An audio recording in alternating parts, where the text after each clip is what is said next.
In our last class, we were discussing about capitalist democracy 2, where we got the meaning of employment. We also found out the factors that generate employment. So today, we are still talking about this same topic, capitalist democracy. By the end of today's class, I expect you to be able to state the importance of employment in alleviating poverty. I also expect you to be able to define national development and also state the importance of national development. So please listen while the class goes on. In our society today, we see people that cannot afford good housing and clothing. Sometimes, after the completion of basic education for some children, which is free, they drop out of school. Not because they fail their exams, but because their parents cannot afford to sponsor them toward higher institution. All of these are indications of poverty. As discussed in our previous videos, we say employment is an activity in which one engages in or is employed, which allows one to afford the basic needs of life. And what are those basic needs of life? We have food, we still have shelter, we have clothing. Apart from that, good health care services is also an essential need of man, and education. People today can be employed by the government, they can be employed by private individuals. For some, they choose to be self-employed.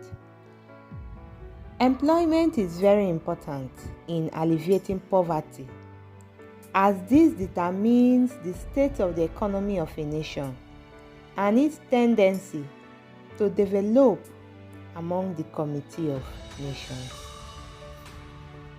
Let's now look at the importance of employment in alleviating poverty. We start with the first point. Employment provides money for the employed. With this money, the employed can take care of his basic necessities and other needs that may arise. Apart from that, employment reduces hunger by making food available through agriculture. So by means of employment, people have food. Even when they engage in agriculture or they engage in farming, they are sure of having something to eat. Employment will help to boost the economy, and it also boosts the economic activities of the people. Employment in the field of education will make education qualitative, thereby empowering the youth towards vocation and skills. It is very important that the government ensures that its subjects have what to do. And to do that, they need to ensure that the factors that guarantee employment is carried out or is available. When this is available, the lives of the citizens will improve in a very long way. So that is taking us to another subtopic, national development. Let's see what national development is all about. National development is the ability of a nation to improve the lives of its citizens. Federal governments draw up national development plans and policies based on the perceived needs of their citizens. It includes emphasis on reducing poverty. Possibly they must have seen that the rate of poverty is high. Affordable and available housing and community development. Sometimes we do hear of some houses that are cheap that the government made available for its citizens, those that cannot afford good houses. So all of these are part of national development. The goal of all national development is to improve the lives of the citizens in question within the context of a growing economy and an emphasis on the good of the community as a whole. So the main aim of national development is to improve the lives of the citizens and also to boost the economy of the nation. Let's now talk about the importance of national development. Importance of national development. The first point here is that it leads to rapid growth of income of the population in general. Rapid growth of income of the population in general. Thereby, members of the population have works doing. Either they are employed or they have skills that will yield income to them. The second point, it alleviates and reduces poverty. It reduces poverty in the nation. The third one, it helps to sustain a democratic and fully participatory society, in the sense that members of the society can air their view on a particular issue. The fourth point, it helps to increase the literacy rate of the society, meaning it makes members of the society enlightened. They are aware of their environment, they are educated, so it helps them to know what is happening around them. This will go a long way to help the society to grow. It helps in the satisfaction of basic social and economic needs. When people have something to do, they are employed, they have skills, their basic social needs can be catered for, as well as the economic needs. It also helps to improve the social welfare of the people. Let's now talk about the ways by which democracy and rule of law promote national development. Democracy and rule of law promote national development. 1, it engenders peace and unity. That means it helps to promote peace and unity in a nation. The second point, it facilitates effective participation of citizens in government. It helps to promote effective participation of citizens in government. No one is left out.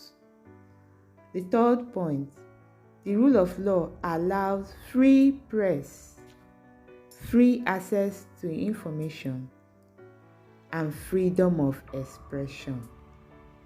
So members of the society are allowed to express themselves, express how they feel. And the press too are allowed to access any information that will be useful to carry out their duties well.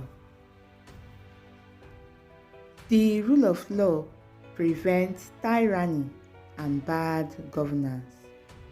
When we talk about tyranny, we're talking about the kind of autocratic rulership. I would say a wicked rulership where the person in charge makes all the decisions that are necessary. On the screen, we see some words that better explains tyranny. So what's the opposite of tyranny? We have democracy, liberality, self-governance, self-government, self-rule, freedom, self-determination.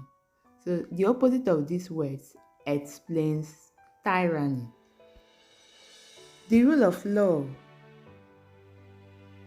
institutes social justice in the society. And the last point says the rule of law prevents tyranny and bad government. So these are the ways by which democracy and rule of law promotes national development. We've come to the end of today's lesson, but let's take a little recap of what we've discussed so far. Today we made mention of the importance of employment in alleviating poverty, and we say employment provides money for the employed. It reduces hunger by making food available. We also went ahead to talk about national development. We were able to get the meaning of national development, that it refers to the ability of a nation to improve the lives of its citizens. That is what national development is all about. We talked about the importance of national development, and we summarized that it leads to the growth of income of the population in general. It also helps to reduce poverty. It helps to increase the literacy rate of the society. So these are some of the points we discussed under that subheading.